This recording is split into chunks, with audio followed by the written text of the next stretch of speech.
ناوی خۆی بەخشنەی بیرەوان ئەزیزان سڵاوتان لێبێ لە بەرنامەیەکی تری پەیامی تۆ لەگەڵ ئێوەی ئازوو خۆشەویستم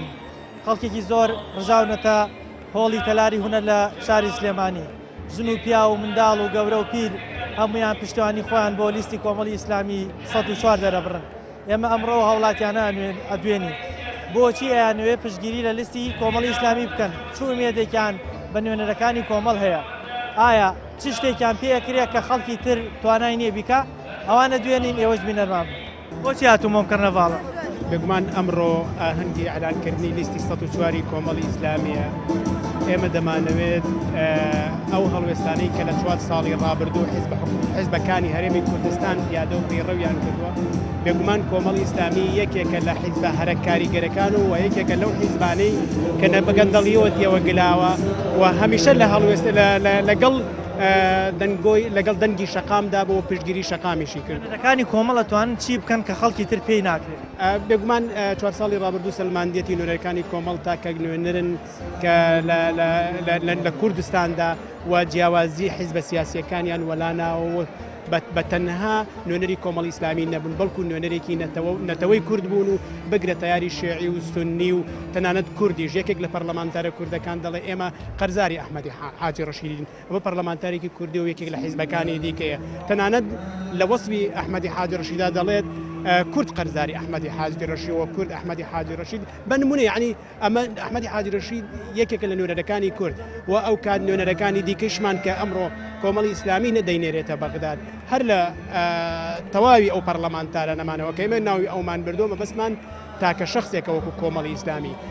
دەتوانین بڵێن نوێنەرەکانی کۆمەڵی ئیسلامی سەرجەمیان نمونەی ئەو پیاوانن بۆچی ئەیانوێ پشتگیری لە لیستی کۆمەڵی ئیسلامی بکەن دەمانەوێ یەکەم شت بە شێوەیەکی گشتی گەنج و پیر دەنگ بدەن بە کاندیدەکانی کۆمەڵی ئیسلامی نوێنەرەکانی ئێمە تاقی کراوەتەوە ئەوەی لە پەرلەمان بێ و ئەوەی لە حکوومەت بێ تاقی کراوەتەوە خەڵک هەمووی شایەتی بۆ داوە لە پاش دەنگدان بۆچیمانە بچینە سەر شەقام و داوا لەو حکوومەتە بکەین کە داواکانی تۆ جێبەجێ بکات ئەمڕۆ خۆمان دەتوانین داوای خۆمان جێبەجێ بکەین.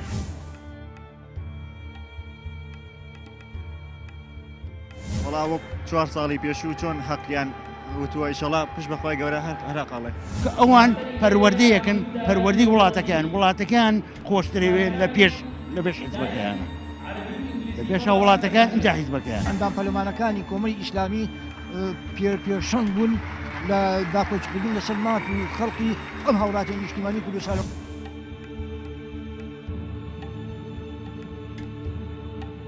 ئێمە ئەو بەڵێنانی کە لە ڕابردووە داومانە سوپاس بەخوا پابند بووین بە بەڵێنەکانمانەوە بەس بەهۆی ئەوەی کەوا کەم دەست بووین نوێنەرەکانمان کەم بوو 6 نوێنەر بوو لەوەی خزمەتگوزاری ئێمە وەکو پێویست بە هەموو هاوڵاتیانی کوردستان نەگەیشت بێ بۆیە ئێمە چۆن نوێژ و ڕۆژومان لاواجبە خزمەتکردنی خەڵکمان ئاوا لاواجبە سوێن بەخوا ئێمە شەو ڕۆژمان ناوەتە سەر یەک بۆ ئەوی کە خزمەتی خەڵک بکەین بەڵام دیارە دەستی ئێمە ناگا بە هەموو خەڵک لەبەرەوەی ئێمە کەم دەستین لە ڕووی مادەوە لە ڕووی توانای مرۆییەوە جا بۆ ئەگەر خەڵک پشتیوانیمان بکەن بە بێگومان خزمەتی ئێمە ئاگا بە هەموو چین و توێژەکانی خەڵک ئەو کاتە خەڵک ئاسوودا ئەبێ چونکە ئێمە قورئان لە سینەمانە ئێمە هێزێکی مەبدەئین ئێمە خزمەتکردن لای ئێمە مەبدەئە ئەخلاق لای ئێمە مەبدەئە دڵسۆزی لای ئێمە مەبدەئە لای ئێمە دینە بۆیە ئەگەر ئەو خەڵکە هاوکارمان بێ بێگومان ئێمەش خزمەتکاری خەڵک ئەبین و خزمەتەکانمان نەگاتە سەرجەم چین و توێژەکانی خەڵک بۆچی هاتوو بێرەمام من هاتم بۆم کەرنەڤاڵە بۆم کۆبوونەوەی ژەماوەریە کە من 34 ساڵە یەکێتی بووم بۆچی هاتووی بۆ لای کۆمەڵی ئیسلامی ئێستا لەبەر ئەوەی مەلا دارا قامشی ئامۆزای دایک بە کاندیدی کۆمەڵی ئیسلامیە لەبەر ئەوە عەزم کرد بێم پشتگیری بکەم باشە چوو ئومێدێکت بە مامۆستادارا هەیە کە نوێنەری کۆمەڵی ئیسلامی یەکەم شت ئومێدم بەوە هەیە کە ئەم کۆمەڵی ئیسلامی ئیسلامە بە هەموو شتێک ناوی خوا دێنێ ئەوانەی کە من لەگەڵ یان 34 ساڵە تا ئێستا ناوی خوان نەهێنا تەواو تازە 6 ساڵ تەمەن گوناحە من دوای بەڕاستی عیلمانی کەوم ئاخر شتمە هاتم پەنام هێناوە بۆ بەر کۆمەڵی ئیسلامی باشە داواکاری لە خەڵکی هەرێمی کوردستان چییە تا بتوانین نوێنەری چاک نوێنەری پاک بخەنە پەرلەمان دەمانەوێ یەکەم شت بە شێوەیەکی گشتی گەنج و پیر دەنگ بدەن بە کاندیدەکانی کۆمەڵی ئیسلامی لە دوای ئەوەش ئەمانەوێ یەکڕیزی نیشتیمانی ئەم گەلە بپارێزن. چوومێ دەکرد بەم نوێنەرانە هەیە ئومێدی تەواوم پیانەیە پشت بەخوا ئەگەر دەزانم ئەگەر ئەوان دەرچن ڕێژەیەکی دەنگی باش بێنن ئەمانە تەکیدین ئەگەر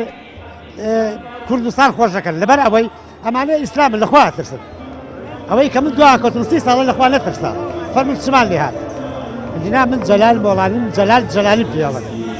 هەموو کوردستان دەزانێ هەموو شار باشە دەزانێ ئێستا توی بۆ پشتگیری کۆمەڵی ئیسلامی بەڵە هەتا دەمرم لەگەڵ کۆمەڵی ئیسلامی ئەبێ لەگەڵ کۆمەڵی ئیسلامی بمرم قائیدەکەی کۆمەڵی ئیسلامی مامۆستا عەلی باپیر مەردە ڕاستگۆیە باشە ئەتەوێ کۆمەڵی ئیسلامی لە داهاتوو چی بۆت بکە هیچ شتێکم لە کۆمەڵی ئیسلامی ناوێ من وەکو خۆم شەخسی بەس من هاوارێ ئەو ملەتەمە نەک وەک حیزبەکانی کە هەموو هەر بۆ خۆی بۆ خۆیانە بەڵام کۆمەڵی ئیسلامی بەڕاستی بۆ کوردێتی بۆ نیشتیمانێتی بۆ دینیەتی وەکو باوکی شەهیدێکی حەڤەی شوبات بۆچی هاتووی بۆ کەرنەڤاڵی کۆمەڵی ئیسلامی بەناوی خوای گەورە و میهرەبان بۆی هاتووم بۆم کەرنەڤاڵە بۆی بە خۆم و بە میلەتەکەم بڵێم چی هەڵبژێرم چونکە من ناخەم بڕاوە ناخم بریندارە 27 ساڵیشە ئەم میلەتە و خۆم لە قوڕاتەقیم ئەمەوێ ئەو میلەتە بیر بکاتەوە چی هەڵەبژێرێ چێ دیفاعی لێکە چی شەڕی بۆ ئەکا لە بەغایە بۆی لەو قوڕاوە دەرچێت بۆی هاتمە ئێرە نییە بۆ میلەتە بڵێم نییە دەنگ من بەو کەسەی کە بوێرە کە شەڕی بۆ ئەکا ئەو وەختە من ئاهە بە دڵمایەتەوە کە ئەوان دیفاعەکەن لێوێ ئەو وەخت لەوانەیە من قانزاتێک بکەم بەس حیزبەکەی دوودار قانزاتەکە لەبەر ئەوەی بۆ جارێکی هەڵبژاردنی کە نییە دا ئەوەی کە دەنگیستە دەنگێنێتەوە چوومێ دەکرد بە نوێنەرەکانی کۆمەڵ هەیە تا بتوان مافەکان و حەقەکەی تۆ بسێن ئەمانە لەسەر ئەم شانۆیە وەستاون ئەزانم کامیان بوێرە کەت من تەمەنێکم هەیە هەمویانم خوێنەوەتەوە ئەزانم هەیە پەرلەمانتارە لە ناو گۆڕانایە لە ناو کۆمەڵایە لە ناو یەکگرتووایە نییە بڕوا بکە 4 ساڵەکە دوو کەلیمە قسەی نەکردووە هەشەتایەتی بوێرە ئەوانە شایستەی ئەوە نییە بیان خەیتە سەر چەنەها جار لێ دراون بەدەستی ئەم دەسەڵاتە وازیان نێناوە چونکە ئەوان پەروەردەیەکن پەروەردەی وڵاتەکەیان خۆشترێوێت لە پێش حیزبەکەیانە لە پێشە وڵاتەکان اینجا حیزبەکەیان وەکو باوکی شەهید شێرزاد بۆچی هاتووی بۆم کەرنەڤاڵە بەناوی خوای بەخشندەی میهرەبان سوپاس و ستایش بۆ خوای گەورە لە ڕاستیە هاتنی ئێمە بۆم کەرنەڤاڵە شتێکی واژب وەکو ئەرچێکی سەرشانی ئێمە وەکو چوکاری شەیدانی حەڤەی شوبات و ڕۆژانی دوایی و لە سەرەتای شێدبوونی ڕۆڵەکانیشمان و لە ساڵی 2011 ئێمە لە هەموو کەرنەڤاڵ و لە هەموو بۆ نەوەینەکاندا ئامادەبوونی خۆمان هەبوو و وجودمان هەبووە ئێمە کە سوکاری شەیدان بەڕاستی هاتوون بۆ ئەوەی کە لەگەڵ جۆش و خۆشی خەڵق و جەماوەری وڵاتەکەی خۆمانەوە میلەتەکەی خۆمانە هاوبەش بین لەسەر ئەوەی کەوا هاوبەشی بکەین لە ئەم هەڵبژاردننی کەوا لە پێشمانەکەوا لە 12 ئەنجام دەدرێت و ئێمە وەکو مسلمانێک وەکو ئەرجێکی واجبی ئیسلامی و ئینسانی و ئەخلاقی و نیشتیمانی لەسەرمانەکەوا هاندەرێکیش بین بۆ هەموو خەڵکی تر بۆی کەوا بێن لە ڕۆژی هەڵبژاردنە لەسەر سندوقەکانی دەنگان بێن دەنگی خۆیان بن چونکە لەبەر ئەوەی کەوا ماوەی 27 ساڵە ئەم دوو دەسەڵاتە بە هەموو شێوەیە بە هەموو جۆرێک لە جۆرەکان خەریکی چەسانەوەی میلەتن خەریکی چەسانەوەی ئەمە خەڵقا هەژارن خەریکی دەست بەسراگرتنی قوتی ئەم میلەتەن ئێمە هاتوون کەوا لە 12 پێنج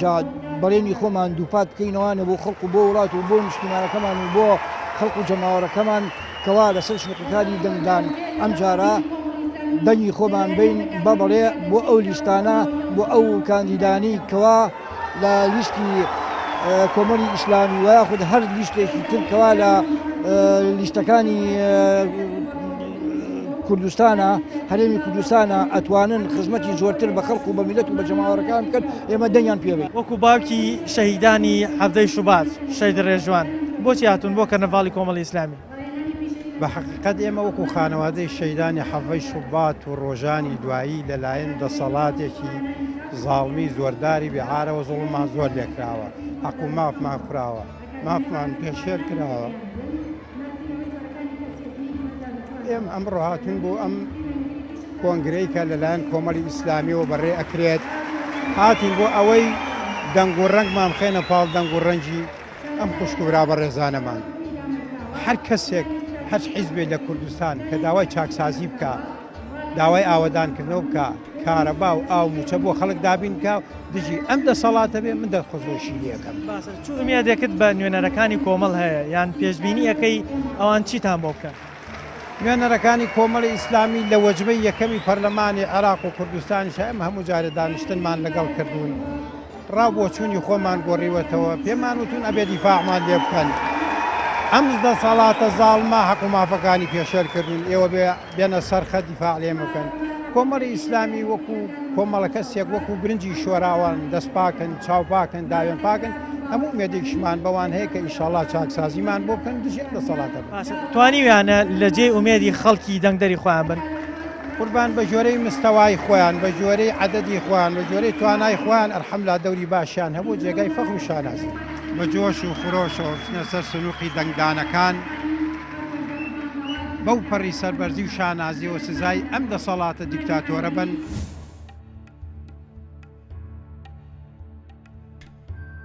ئەوەی کە گرنگە لای ئێمە هێزێک کە چاودێری بەسەر ئێمەوەکە دەناخمانە بێ ئەوەی خەڵکی ستایشمان بکە ئێمە لە محاسبەیەکی خوایی ئەترسین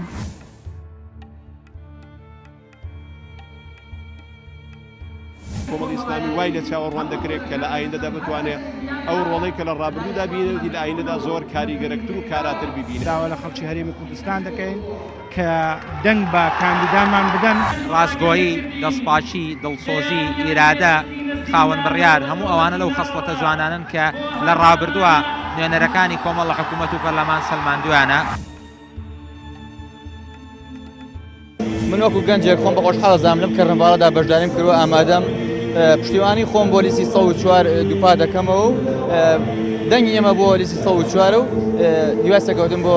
چ ئومێدێکت بە نوێنەرەکانی کۆمەڵی ئیسلامی هەیە ئەوەی کە چەند ساڵی ڕابردوودا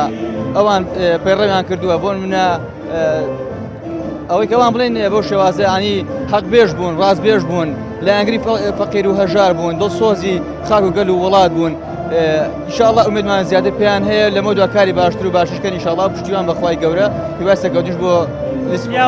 جیاوازی نوێنەرەکانی کۆمەڵ لەگەڵ نوێنەری خەڵکی ترا چییە لە چی ئایبینی ئەوە لەوە ئایبینم کە ئەمان حەق بێژن یعنی لایەنی ئیسلامین یعنی ڕێبازی لا ئیلاهە ئیلەڵڵاه هەڵگرتووە ئەمە ئامانجی سەرەکی لیستی کۆمەڵی ئیسلامی و پشتیوان بەخوای گەورە سەکەوتن بۆ خۆمان داواکاری لە خەڵک چییە وڵای داواکاریم ئەوەیە بە جۆش و خۆشەوە هەمویان بێن بۆ سنووقی دەنگان و دەنگ بە لیستی کۆمەڵی ئیسلامی 104 بدەن بۆچی هاتوون بۆم کەرنەڤاڵە وەڵا هاتوین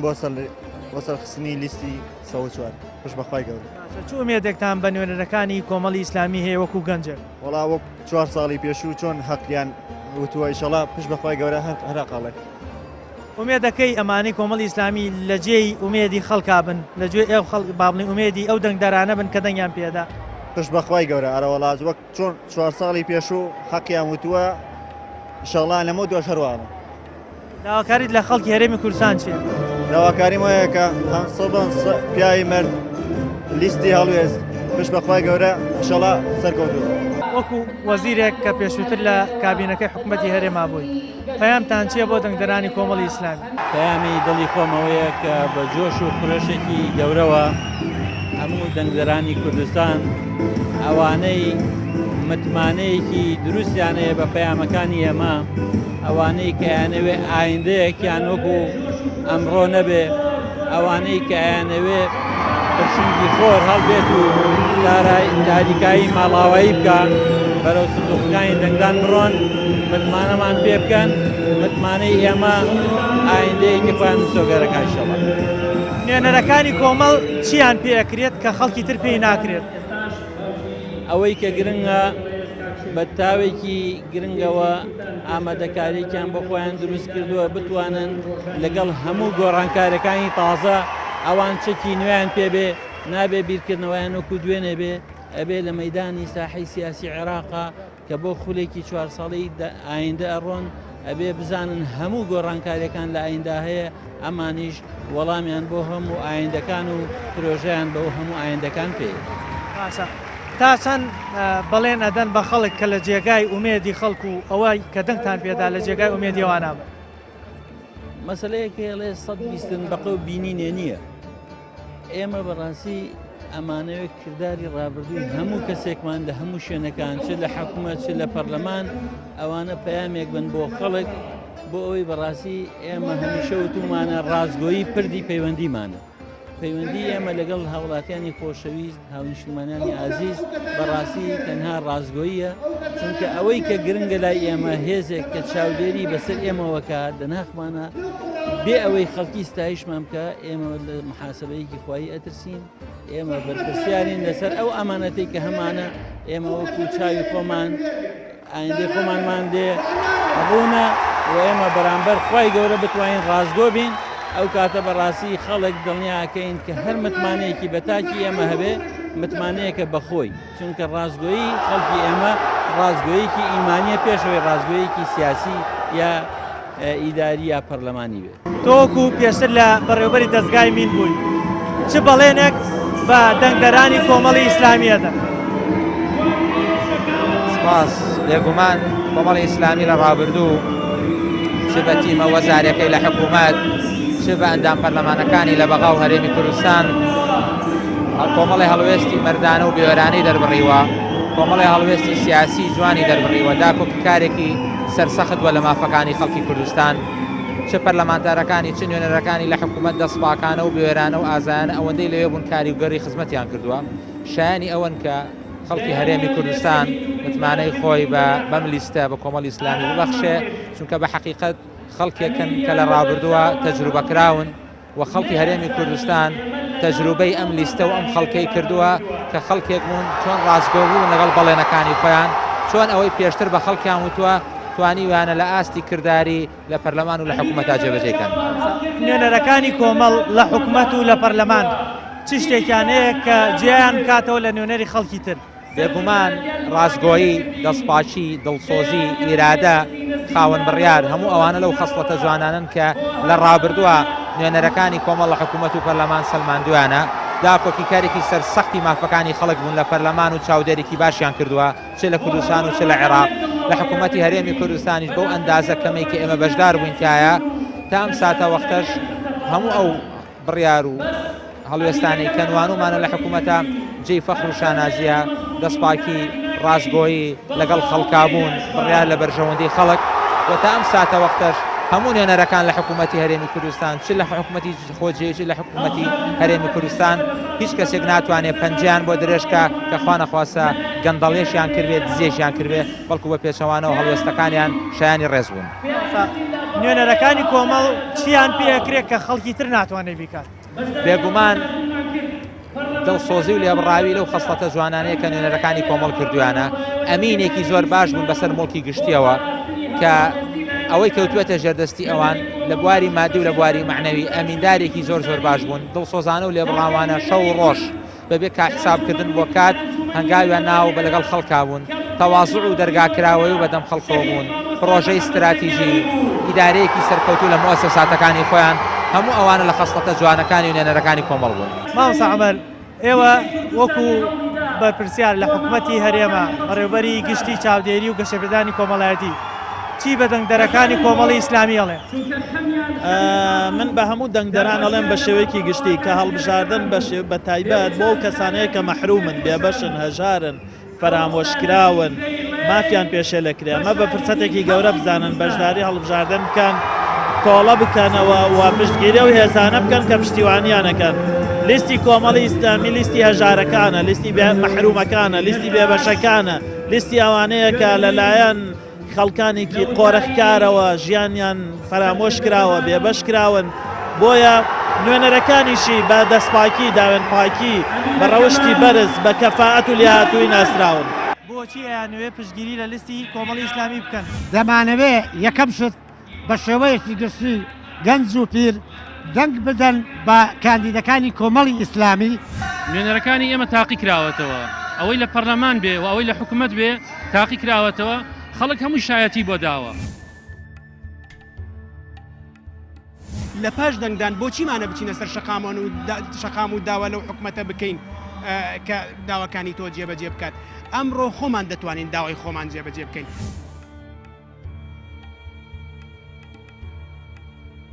وەڵا وەک 4 ساڵی پێشوو چۆن حەقیان وتووە ئیشەڵا پشت بەخوای گەورە هەراقاڵێ ئەوان پەروەردەیەکن پەروەردەی وڵاتەکان خۆشترێوێت لە پێش حیزبەکەیانە لە پێشە وڵاتەکان اینجا حیزبەکەیان ئەندام پەرلەمانەکانی کۆمەڵی ئیسلامی پێشەنگ بوون لە داکۆچکردن لەسەر مات و خەڵقی ئەم هاوڵاتی نیشتیمانی کوردستان.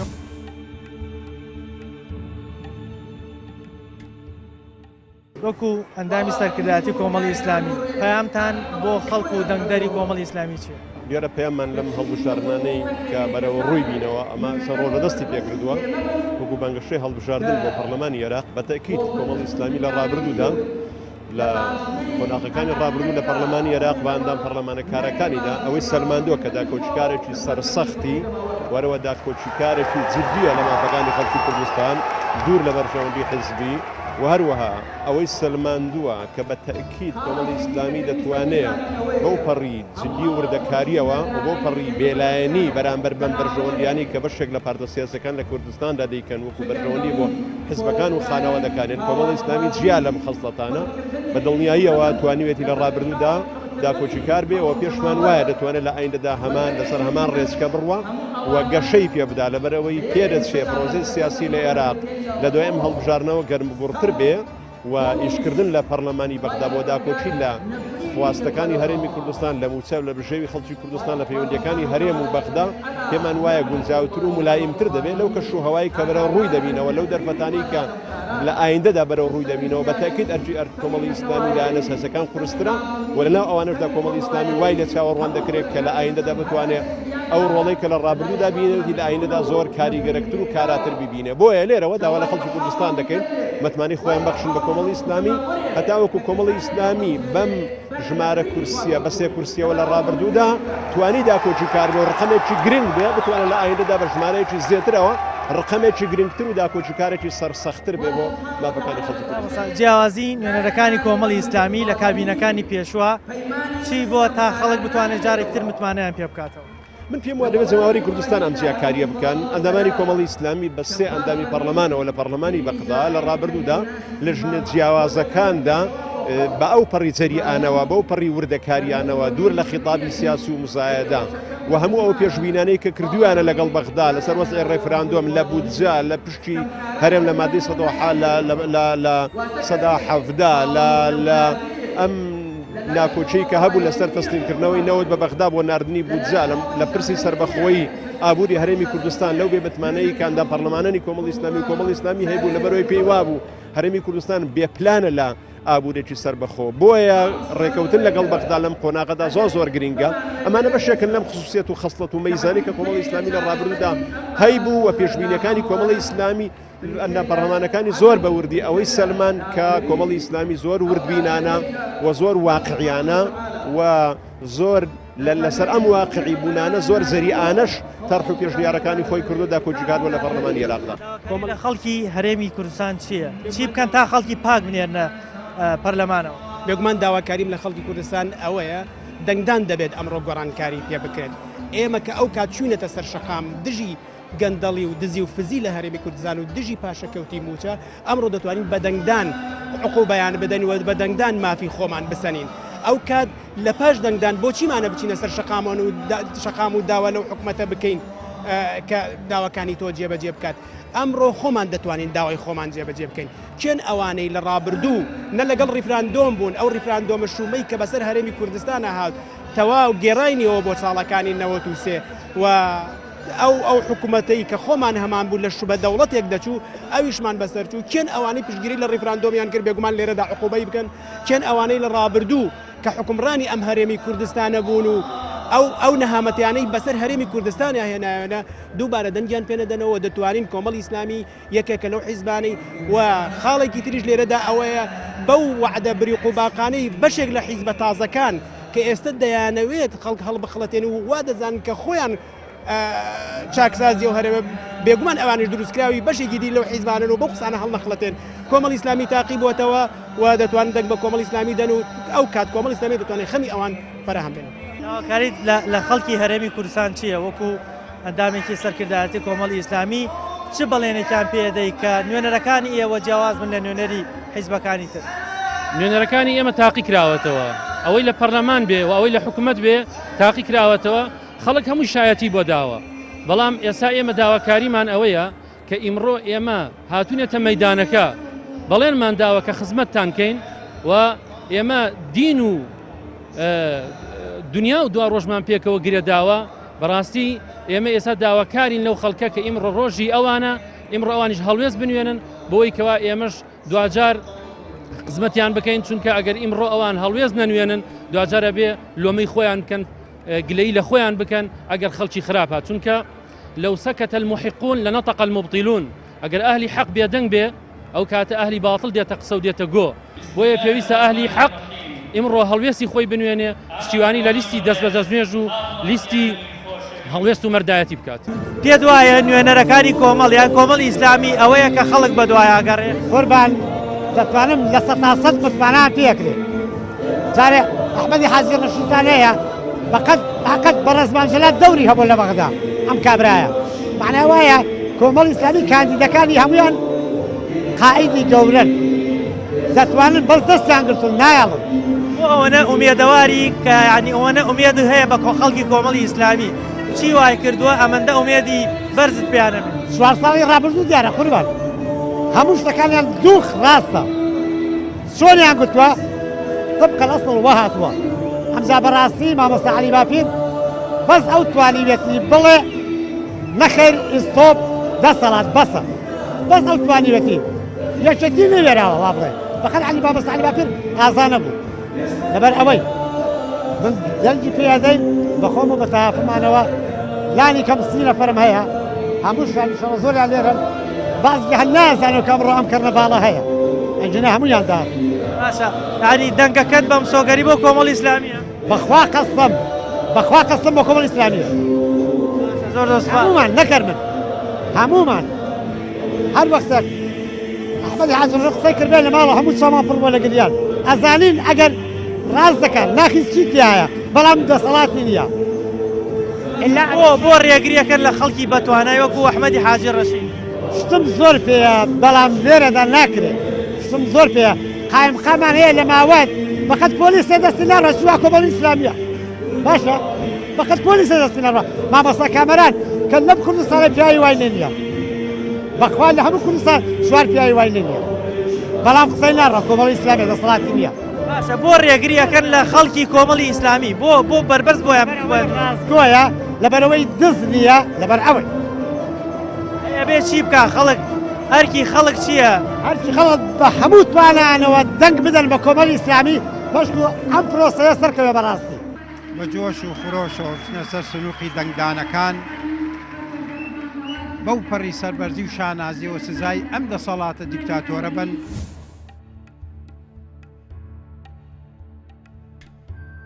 ئەوەی کە گرنگە لای ئێمە هێزێک کە چاودێری بەسەر ئێمەوەکە دەناخمانە بێ ئەوەی خەڵکی ستایشمان بکە ئێمە لە محاسبەیەکی خوایی ئەترسین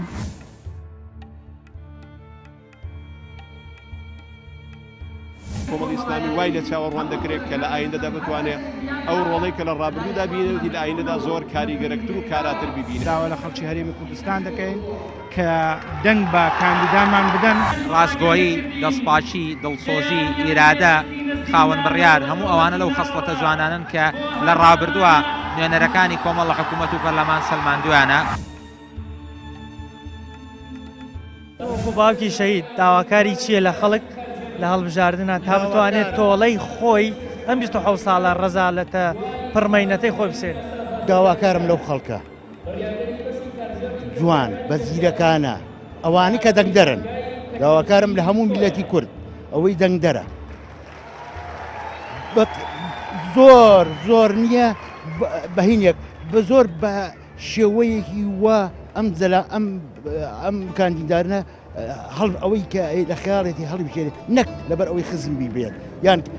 بێ یەکی هەڵبژێرە کە بچێت لێ دیفاعی لێ بکە من بۆچیمە من کاندیدم بۆ چییە کە بڕۆ ماگانە 8 میلیۆنەکە وەرگێ لێوێ و هیچ شتێ بۆ میلەتە نەکە معنا من هەر لە قوڕەکەی خۆما چەقیوم دەردی ئەوڵ قسەی کە کردم معنا ئێمە ئەبێتەوە نییە بە 30 ساڵ و قسوور نیەم هەر لە قوڕەکەی خۆمانە چەقیوی هیچ شتێکمان بۆ ناکرێت لەبەر ئەوە هیوادارم نییە ئەو میلەتە ئەمە ئاخر شانسە دراوە بە ئێمە بۆی ئێمە ڕزگارمان بێ لە دەستی ئەم گەندەڵ و دزانە خەڵکێکی بێر بنێرن بۆ بەقا وەکو باوکی شەید ڕای تۆ چییە لەسەر نوێنەرەکانی کۆمەڵی ئیسلامی لە 4 ساڵی ڕابردووە من وەکو پێم وتی من ئایسا ئەوانی کە لەسەر شانەوەکەن دوانسیانێکی ئەزانم زۆر بوێرن زۆر بوێرن یعنی هی ئەوە نییە لە جاتی نییە خەڵاتی هەموو ڕۆژەما چیان کەی لەگە خەڵاتەکەیە ئەوە نەبوێرن بەس ئایا ئەو کاندید ئەو خەڵکە ئەوەی کە لە مێشی منایە وەکو من نەزانێت ئەوانە چیەکەن شەرت ئەوەی ئەو میلەتە خۆی هەزبەوە بکە وەکو باوکی شەهید بۆچی پشگیری لە نوێنەرەکانی کۆمەڵ ئەەکەی چ ئومێدێکیان تیابی والله ئێمە یەک پشگیریکردن لە کۆمەڵی ئیسلامی ئێمە هەموو ئینسانی هەموو مسلمانین هەموو باوەڕێکمانەیە عەقیدەیەکمانەیە جگە لە ئەگەر بیر و بۆچوونێکی جیاوازیشمانە بێ لەسەر لایەنێکی تریش من بە سیفەتی یەکەم ئێمە هەمومان کوردی دووەمیشان هەمومان ئیسلامی و مسلمانین ئینسانی مسلمان و کەسی مسلمانیش نابێت جیاوازی بکات لەبەر نشینی توێژەکانە ئەبێ هەموو وەکو یەک حسابی بۆ کرێ دەنگانی من بۆ کۆمەڵی ئیسلامی بۆ یاخود بۆ یەک گروپی ئیسلامی بێ یاخود بۆ گۆڕاندەوە یاخود بۆ هەر حیزبێک بێ کە بێ ئێمە لە شەوسانەوە و لە نەهامەتی و لە ئێش و ئازار نژاد با ئێمە لەگەڵ ئەوانایی داواکاری لە خەڵک چییە خەڵک چی بکەن تا نوێنەری پاک بخەنە پەرلەمان تاوەکو نوێنەرەکان وەکو هەندێک لە تا پەرلەمانی حیزبەکانی کەنەبن وڵی من لێرەوە داواکەم لە خەڵکی کوردستان بەگشتی 12 کە پێم وابێ ڕۆژێکی زۆر نوێژوویە و ڕۆژێکی زۆر گرنگە لە نوێژوونەتەوەکەمانە لە نوێژووی 27 ساڵی ڕابردووی پڕ لە نەهامەتی و پڕ لە ناخۆشی پڕ لە چەند مەسەریە کە ئێمەی کورد بتوانین ئەم جارە ژیانێکی ئاسوودە ژیانێکی خۆش ژیانێکی کامەران بەدەست بێنین ئەم هەڵبژاردنەیە کە 12 لا ئەکرێت داواکارم لە هەموو کودێکی خاوەن هەڵوێش داواکارم لە هەموو هەڵبژکردنیشی ئەم هەرێمی کوردستانە بێنە سەر سلوکەکانی دەنگان و دەنجی خۆیان بدەن بەو لیستانەوە بەو کاندیدانی کەوا خۆیان مەبەستیانە بە تایبەتیش ئەوانەی کە ئەیانەوەیە خزمەتێکی سەرتاسەری خەڵک و نیشتیمان و وڵاتەکان بکەن بەبێ جیاوازی چەند ڕازی بووی لە ئەندام پەرلەمانەکانی کۆمەڵ لە پەرلەمانی کوردستان و لە پەرلەمانی عێراقیش لە پێشوە وڵی سوپاس بەخوای گەورە ئەوەندەی کە تا ئێستا مەسەن هەموو ئەو ئەندام پەرلەمانەی کەوا لە کۆمەڵی ئیسلامیا بوون و لا چ لە ئەنجومەنی نوێنەرانی بەغاوە چ لەوانەش کەوا لە هەرێمی کوردستانە بۆکو پەرلەمانتار ڕۆدان بینیوە دەوریان بینیوە زۆر ڕۆڵێکی کاریگەریان بینیوە بڕاستی هەڵێکی جوانیان بووە هەموو کاتێک ئەندام پەرلەمانەکانی کۆمەڵی ئیسلامی پێشەنگ بوون لە داخۆچکردن لەسەر مات و خەڵکی ئەم هاوڵاتی نیشتیمانی کوردستانەوە هەموو کاتێکی دژی زوڵ مستەم و ناحەقی بوون بەرامبەر بە هەر تاکیی کورد کە کرابێ لە هەرێمی کوردستان وەکو باوکی شەهید چ داواکاریەک لە خەڵکی هەرێمی کوردستان هەیە ئەم هەڵبژاردن بکەنە دەرفەت تا زاڵ بن بەسەر ئەم نەهامەتیانی کە بەسەریان هاتوو من وەکو باوکی شەید ڕێژوان بە هەموو جەلەماوەری بە شەرەفی گەلی کوردستان دەڵێم بە جۆش و خۆشەوە بچنە سەر سنووقی دەنگدانەکان بەو پەڕی سەربەرزی و شانازیەوە سزای ئەم دەسەڵاتە دیکتاتۆرە بن کە 27 ساڵە زوڵممان لێکا ومان چەوسێنێتەوە حەق و مافی خۆیان بڵێن خزمەتی میلەتی خۆیان کەن دژی دەسەڵات ببن چاکسازی بکەن بۆی سزای ئەم دەسەڵاتە دیکتاتۆرە بن ئەمە پرسیارێکی تایبەت لێ بکەم ئێستا حکوومەتی هەرێم لە نزیکبوونەوە هەڵبژاردننا کۆمەڵێک چاکسازی ڕەمزی ڕاگەیاندووە دەستکارێکی موچەی کردووە داواکاری لە خەڵک چییە کە نەخەڵەتێن بەم جۆرە وەعدانە ئەوە دەنگۆی ئەوەش بڵاو بۆتەوەکەوە ئەم موچەیە بەردەوام نابێت خەڵک چی بکات تا نەخەڵێتەوە جارێکی تر بەم دەسەڵاتدارانە ئێستا ئەو خەڵکەی کە لەبەر گای سلەیمانیدا کۆبوونەوەیان نەکرد و ناڕەزایی خۆیان دەرەبڕی من زۆربەی ڕۆژەکان لێوێ بووم زۆربەی شەوەکان لێ بووم دەنگ و ڕەنگی خۆم قسۆتە پاڵ دەنگ و ڕەنجیان من پیانەڵم بەردەوام من لەسەر کارەکانیان ئەم حکوومەتە ئەوەی درۆی لەگەڵ ئێمە کردووە هیچ سقەیەکی لا ئێمە نەماوە هیچ ئەتیبارێکیش لا ئێمە نێ ئێمە هەتا بەکردان وادبەکانی خۆی بەڵێنەکانی خۆی جێبەجێ نەکە هیچ باوەڕێکمان بەم حکوومەتە نەماوە ئێمە تەنها و تەنابێ گۆڕانکاری لە سیستەمەکە بکرێ گۆڕانکاری لە سیستمەکان نەگرێمانە جێی باوەڕ نین. دەسەڵات بە زۆری هەوڵەدا خەڵک بێئومێد کا لە دەنگدان بەوەی دەنگدان تاسیری نییە. قسەی تۆ چیە بۆ جۆرە خەڵکانە کە بێئومێد بوون؟ قوربان ئەوەی نەچێ بە دەنگدانم پیاویشی کەمتر خەمێزانم بە کەسێکی بێمۆقیف ێزانم بە تاکی دەوەڕێم بە جۆش و خۆش و سەر سنووقەکان بۆ ئەوی سزای ئەم دەسەڵاتە خائی نەبێت. ئەگەر خەڵک نەچێ یعنی بەم وەزعی نەکبەتی و نەهامەتی ڕازین جارشکەمانێ سەر حکم و لە وەک رابوو نەکبەتی زیادرێن بە سەرمانی. مامۆستا بۆچی کاتێک کۆمەڵی ئیسلامی بەشداری لە کابینەیەکی حکوومەتەکە هەمیشە ڕێگری لە با بڵێن کەسەکانی ئەوانەکرێت ڕێگری لە وەزیرەکانیان ئەکرێت هۆکاری ئەم ڕێگریانە چین بۆ نایانەوێت کۆمەڵی ئیسلامی چالاک بێ لە ئیشەکەیە دەسەڵات جۆرێک لە ڕێگریەکە ئەم ڕێگریانە هۆکاری چیە؟ هۆکارەکان بەشێکی زۆری ئەو حاڵەتەیە کە لە هەرێمی کوردستانە هەیە بەڕاستی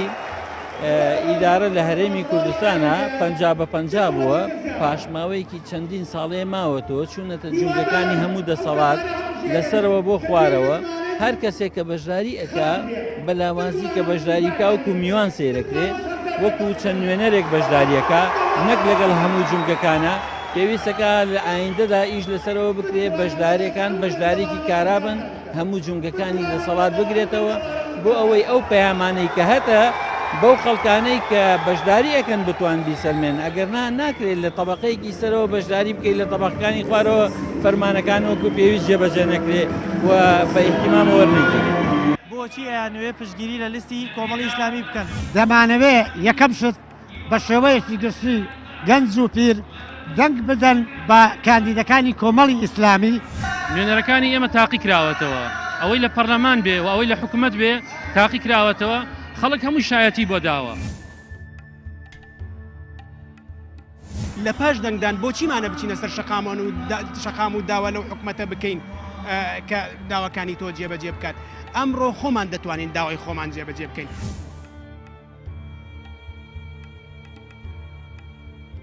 وەڵا وەک 4 ساڵی پێشوو چۆن حەقیان وتووە ئیشەڵا پشت بەخوای گەورە هەراقاڵێ ئەوان پەروەردەیەکن پەروەردەی وڵاتەکان خۆشترێوێت لە پێش حیزبەکەیانە لە پێشە وڵاتەکان ئینجا حیزبەکەیان ئەندام پەرلەمانەکانی کۆمەڵی ئیسلامی پێشەنگ بوون لە داکۆچکردن لە سەلمات و خەڵکی ئەم هاوڵاتی نیشتیمانی کوردستان.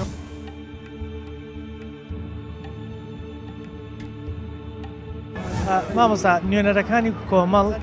چیان پێکرێت کە خەڵکی تر ناتوانێت بیکات؟ تایبەتمەندێتی نوێنەری کۆمەڵ ئەوەیە کە ڕازگۆیە لەگەڵ ئەوەی کە ئیڵێ دروشمێ بەس ناکاتەوە کە ناڕاز بێ ناواقعی بێ و ئەوەی بانگەشەی بۆ ئەکا زیاتر لەوە ئەکا بۆ خەڵک لە هەموو هەڵبژاردنەکانی پێشوو لە پەرلەمانی کوردستان لە پەرلەمانی عێراق ئەنجومەنی نوێنەرانی عێراق لە بەشداری لە حکوومەتە ئەوەی کردوێتی زیاترە لەوەی کە بەڵێنی داوە بە خەڵک و بۆیە هەوڵی داوە کار و کردەوەی پێش بەڵێنەکانی بێ پێش دروشمەکانی بێ ئەمە تایبەتمەندی هەموو و کەسانەیە کە کۆمەڵ نردوون خەڵک نردونیەتە پەرلەمان و حکوومەت لە ڕێگەی دەنگدان و هەڵبژاردنەکانەوە لە ڕاستیان خەڵک ماندوو بووە لە بەدەست دروشم و بانگەشەی درۆ و ئەکرێت خەڵک چاواشە بکرێت لەژێر هەیمەنەی ڕاگەاندنێکی بەهێزدا و پرۆمۆ و شانەوەی جۆراوجۆر بەهێز دەکرێت کۆمپانیای گەورە گەورەیانن ڕاوێژکاری گەورە گەورە لە وڵاتانی بیانیوەیانن بۆی ڕاوێژیان بێ بکەن چۆن خەڵک بخەڵەتێنن ئەبێ خەڵک ئەم جارە ئیتر نەخەڵەتێ بە دروشم و بە بانگەشەی ناڕاست نەخەڵەتێ بزانێت کێ نوێنەرایەتی ڕاستەقینەی ئەوەکە کۆمەڵ توانیوێتی لەگەڵ خەڵکە نوێنەرەکانی توانیویانە لەگەڵ خەڵکە ڕازگۆ بن هیچ کۆمەڵێک نییە تێوەگلابێ لە دزی لە گەندەڵی لە ئیختلاس لە خۆدەوڵەمەندکردن بەڵام تەماشاکان ئەوانەی کە کۆمپانیای گەورە گەورەیان بنیادنا ئەوانەی سەروەت و سامانی عێراق و کوردستانیان بۆ خۆیان و خزمەکانیان و حیزبەکانیان بە ناڕەوا وەرگرت ئەوانە کۆمەڵ نین ئەوانە خەڵکی کۆمەڵیان تیانە بۆیە بێ خەڵک لەم نقطەیە زۆر بەئاگا بێ هەموو خاڵەکان گرنگن بەڵام لە ڕاستیە دەستپاکی لە هەر هەمویان گرنگترە کە ئێستا نەخۆشی و دەردی کوشندەی عێراق و کوردستانە کە گەندەڵی بەداخەوە وای کردووە عێراق پێگەیەکی زۆر ناشرین و ڕەشیە بێت بۆیە دەستپاکی